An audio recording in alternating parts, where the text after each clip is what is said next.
Hello and welcome to today's edition of Noshing with Nashies. We're going to be making Salisbury steak. My ground beef is in the fridge because it's hot outside today, but I'm using 1.5 pounds. You can use more or less depending on how many patties you want to make.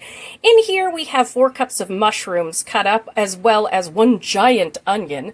And then we're going to go with some ketchup, some black pepper, some cornstarch for our gravy, some breadcrumbs, some Worcestershire sauce, some Maggi, some Maggi, garlic powder, dehydrated chopped onion, some beef base also for our gravy, some Grey Poupon, some parsley, and an egg. All right, let's get started cooking up these mushrooms and onions. All right, here in my pan over medium heat, which is 5 on my stove, I have preheated 2 tablespoons of avocado oil and 1 tablespoon of butter because it gives it a good flavor. And then I've thrown our mushrooms and our onions in here and I'm going to let them cook down. Now, a chef will tell you to brown your mushrooms and your onions in batches so that you get that nice golden brown. And it does work great if you have the time or are able-bodied, that kind of thing. But if you don't, this is a little trick of mine. If you just want to be doing other things in the kitchen, don't have the time to kind of babysit everything perfectly, what's going to happen here is it's just going to take longer for the water to cook off of our mushrooms and onions. It's going to taste just fine, so don't gatekeep that kind of thing. It's all cool. So I'm just going to let you guys watch this in fast motion as our mushrooms and our onions cook down and get nice and golden brown.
All right, as you can see, we ended up with a nice golden sear on our mushrooms. Is it perfect like a restaurant? No, but this is at home, and this is just for a mushroom and onion gravy for our Salisbury steak. I do recommend if you're going to do a fancier meal to obviously put it into separate batches, and that way you'll get a nicer golden brown while keeping the shape of the mushroom. This, it doesn't matter so much. So I'm going to go ahead and take these out of the pan and let them cool off while we assemble our hamburger patties. And I'm going to leave all that good stuff in the bottom of my skillet because that's going to season up our beef patties and our gravy. All right, here we have our 1.5 pounds of ground beef and the egg because I wasn't filming the first time when I went to do this. So I've dropped the egg in there. It's just 1 egg that I had beaten. Now we're going to come in with a couple of shakes, so it'll be about 1 tablespoon to 2 tablespoons depending on how strong you want the flavor of Worcestershire sauce. Worcestershire. Having trouble with that word today. I usually say it Worcestershire just because it's fun. That's also going to go in our gravy as well, so 2 tablespoons of that. We're going to come in with about 1/2 cup of breadcrumbs. You can easily go up to, 3/4 cup. Like so. I'm not adding salt because we do have the Worcester sauce, we do have a ketchup here, we do have mustard, and we're going to be cooking it in a gravy. So we're going to come in with about 2 tablespoons of ketchup. And a lot of times when you feel like you're missing an ingredient in a sauce or something like that, it's acid. And that's one of the great things about tomato products and also about ketchup is the acidity. It just lends a deeper flavor. All right, we're going to come in with, about a tablespoon of Dijon. There we go. That one's on its last legs. Then we're going to come in with some parsley. which we are also going to use in our gravy. And in my mushrooms and onions toward the end of the cooking there, I put some garlic powder. We're going to go with about a teaspoon of garlic powder. You can use fresh garlic as well. I like a heavy garlic flavor. And then you can grate fresh onion, or you can use some of this dried onion, and we're going to go in with a tablespoon or 2. Like I say, it's to taste. Dehydrated onion is fantastic to have around. And it's also the secret ingredient to the McDonald's cheeseburger, is its reconstituted dehydrated onion. And then as much black pepper as you want. A teaspoon is always good, but you can go more or less depending on what you like, of course. And more of this will naturally go in the gravy as well. I like this meal. It's simple, but it's good. And we're just going to come in and we're going to smoosh everybody together. So it's like meatloaf meatballs. Ooh, it's cold. There were still some frozen spots in it earlier. Always make sure to defrost your meat in the refrigerator. And also, previously frozen meat will lose a little bit of its color sometimes from being oxidized. And also, you know, the proteins, the red, I forget what that's called, the red blood cells, they leach out. But it doesn't mean the meat has gone bad. It's pretty easy to tell when ground beef has gone bad. It has a very, very sour smell and will be gray. Just like with mushrooms, a couple of spots is okay, but too many is bad. And if they are slimy or smell like fish, and they will indeed smell like fish, you don't want to eat them. You want to toss them out. All right, now we're just going to take these and we're going to form them into patties. Let me kind of block off what size I want here, so I know how much meat I'm doing. And you can do them whatever size you wish, of course. I don't want too big or too small for that matter. Come here. How do you look?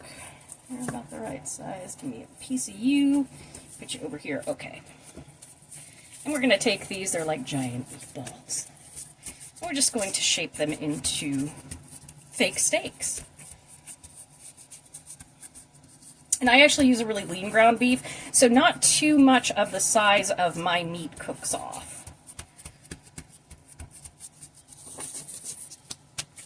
I get what they have at Costco. So we just want to do like so with our meat patties. All about the same size.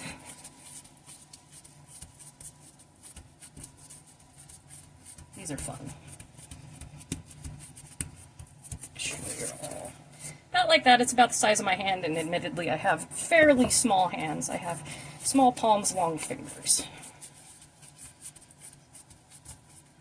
These are a size medium glove, and you can see they are quite loose on me, so kind of give you an idea of what size my hands are. Like so. There's our little meat patties. Throw that in the sink.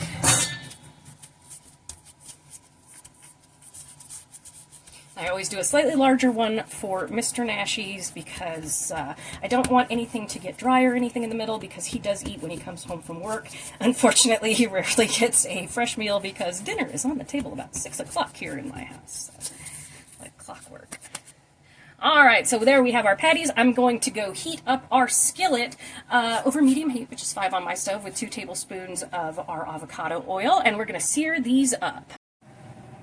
Alright, you can see in our pan, which I removed all the mushrooms and onions from, but I left that on the bottom, and I did that on purpose. That's going to be flavor later on. I've heated up 2 tablespoons of our avocado oil, again, over medium heat, and we are just going to sear these on both sides. We're not going to worry about cooking these all the way through, and don't worry about crowding your pan if they're over each other. Don't worry.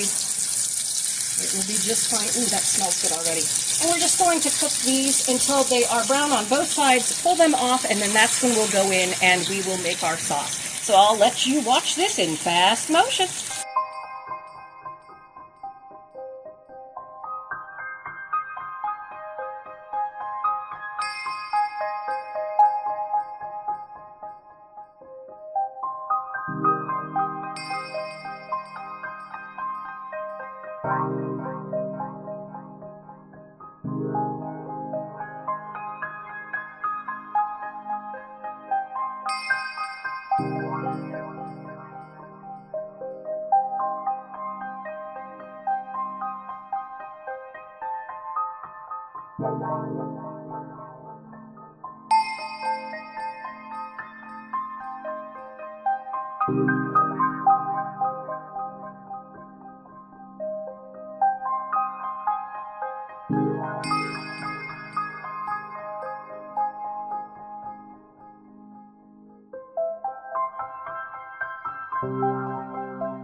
Alright, that took about 10 minutes or so, and we are nice and brown. No, they are not cooked through the middle. That is okay. They are going to cook through in our gravy that we're going to let chill out.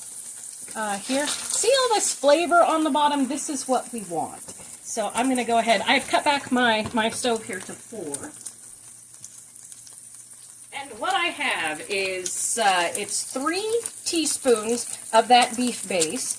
It is 4 tablespoons of cornstarch and 4 cups of water, which we can add more water or take away. This is just our base here. And we're going to deglaze. Let's see, there's our beef there. And we're just going to get all of those bits off the bottom of the pan because flavor. It's exactly what we want. Let this start to bubble. Now I'm going to add in some extras here. Like, I will link a recipe inspiration with this, but I will also put in my ingredients as well.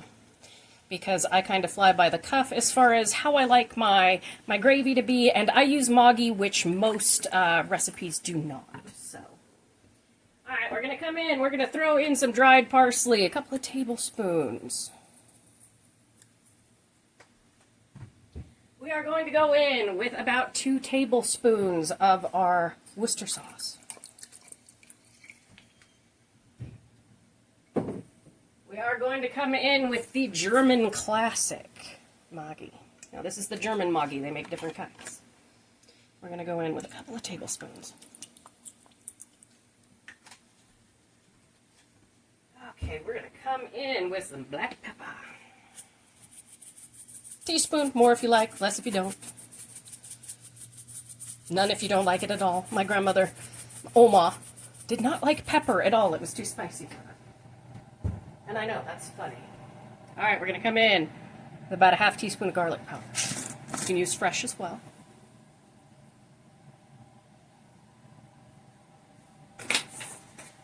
And we are going to come in with the last bit of this green poupon. So about a tablespoon. To the recycle bin with you. Alright.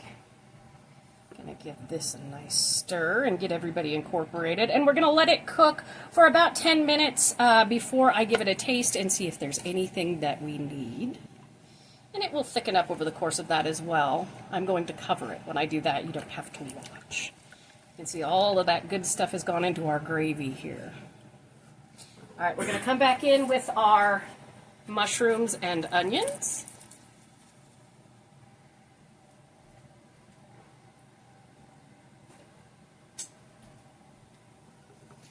Give those a stir.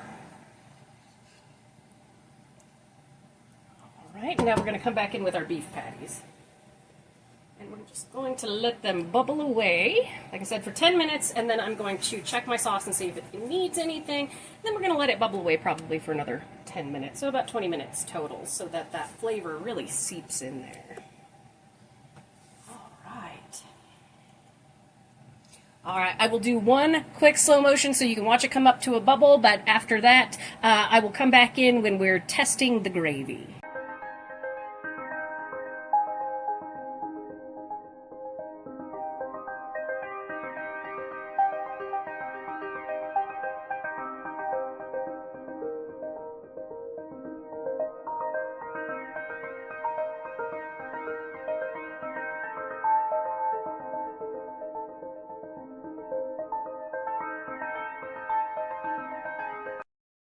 Alright, I didn't check in at 10 minutes because I didn't need to add anything. It was perfect as it was. You can see our gravy has gotten beautifully thick. So I'm going to go over and put everything on a plate and present it up.